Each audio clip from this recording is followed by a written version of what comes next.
بسم اللہ الرحمن الرحیم۔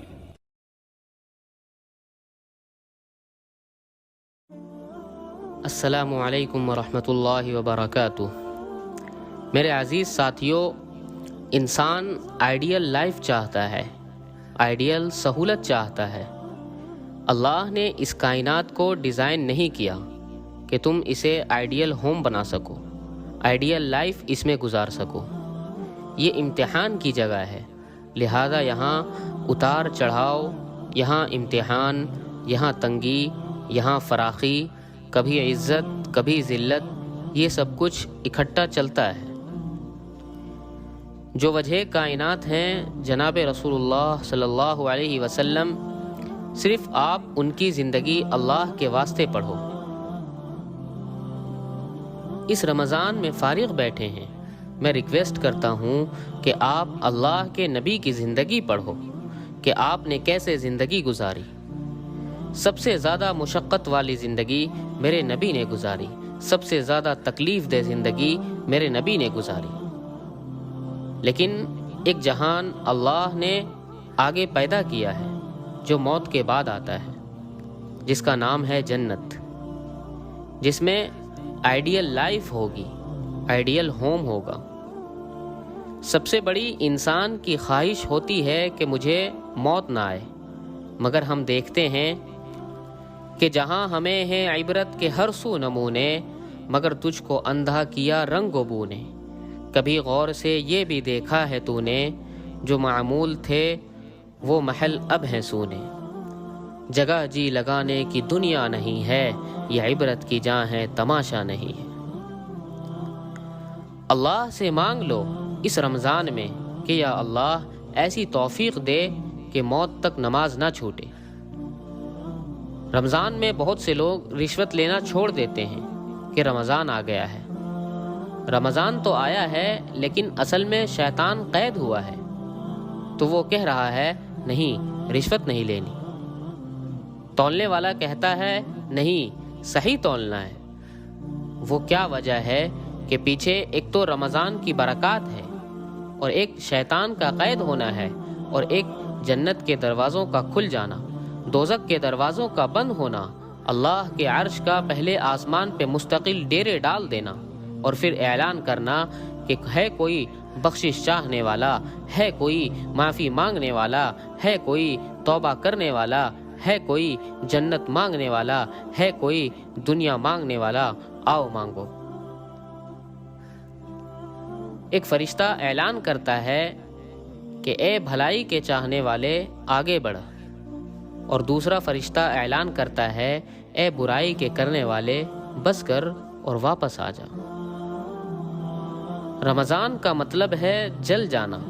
جلنے کا مطلب کیوں ہے اس میں؟ کہ رمضان میں اللہ سارے گناہوں سے اپنے بندوں کو پاک کر دیتا ہے، ان کے گناہوں کو جلا دیتا ہے، اللہ اس کے سارے گناہ معاف فرما دیتا ہے۔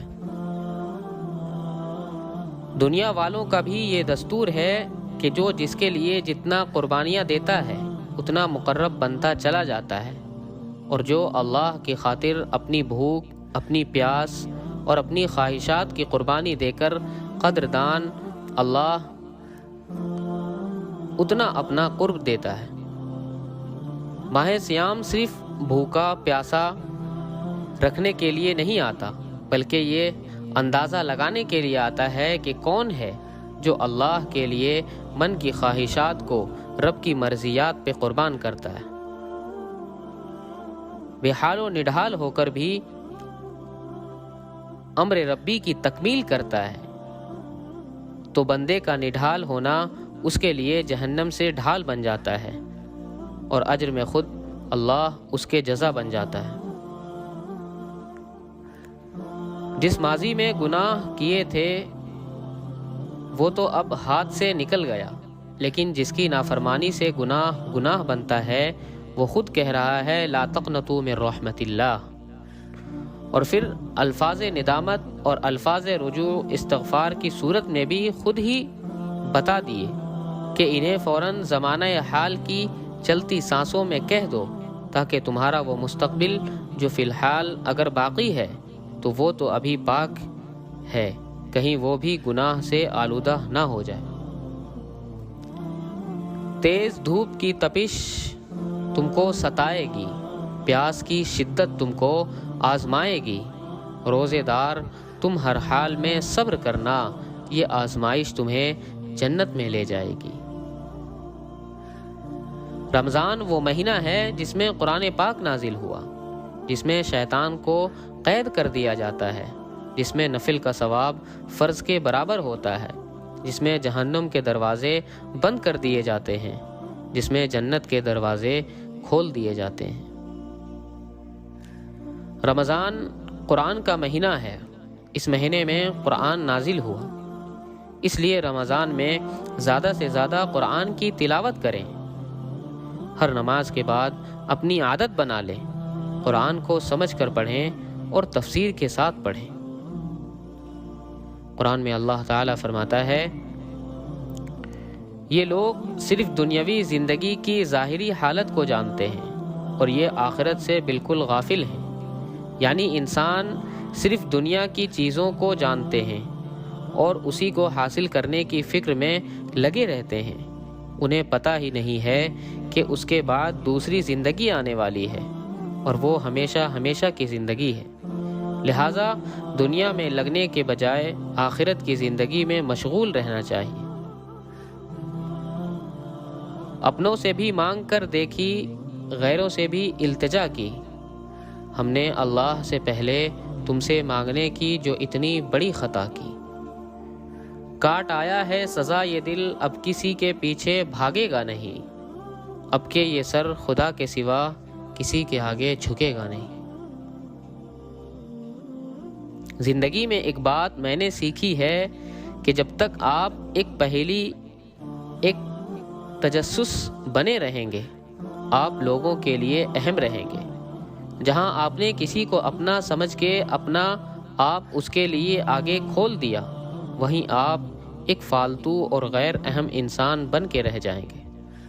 سو اپنا بھرم کبھی کسی کے آگے مت کھولیے، کیونکہ بہت کم لوگ اس اپنائیت کو، اس کی اہمیت کو سمجھتے ہیں، ورنہ عموماً ہر کوئی پہلی سلجھانے کے لیے ہی ساتھ ہوتا ہے۔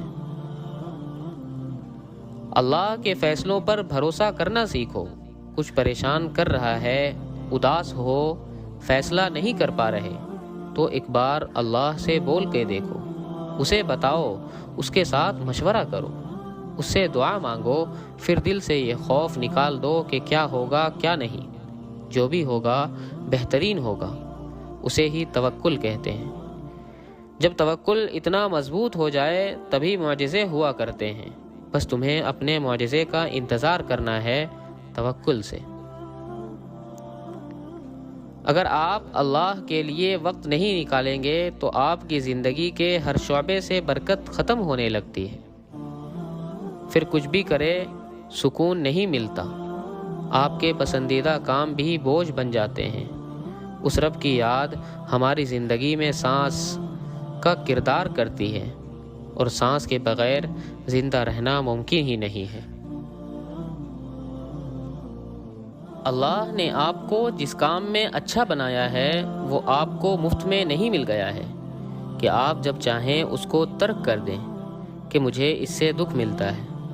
اللہ تعالیٰ یہ دیکھتا ہے کہ آپ اس کے تحفے کی قدردانی کرتے ہیں یا نہیں۔ ہر انسان کا اللہ کی دنیا میں ایک خاص مقصد ہوتا ہے، تمہارا وہ تحفہ تمہیں تمہارا مقصد تلاش کرنے کے لیے عطا کیا گیا ہے، اس سے بھاگو نہیں۔